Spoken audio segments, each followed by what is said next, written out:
Okay guys, ito na nga yung rest back ni Diwata sa mga kumukutya sa kanya, no, sa kanyang parisan, no. So ito na yung matinding rest back na masasabi niya sa mga basher, mga vlogger na nanghihila sa kanya pababa. Okay, panoorin natin to, wag na natin patagilin. Let's go.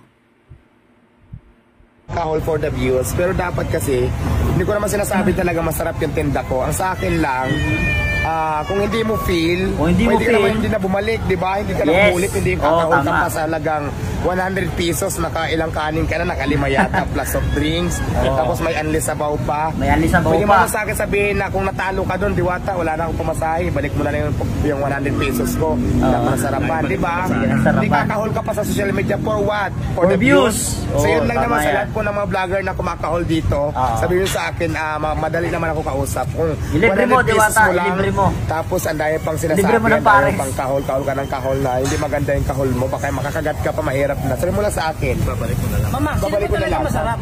Yung pares o ikaw? Sabi ko sa inyo, ako ang tikman nyo para malaman nyo talagang ano ako masarap. Kasi yung pares kong tinitikman nyo lang lagi eh. Tapos sabihin, di masarap. Ako naman ang tikman nyo ngayon gaano ako kasarap. Kasarap. Diba? So yun lang. Anong tanong na kayo? Okay.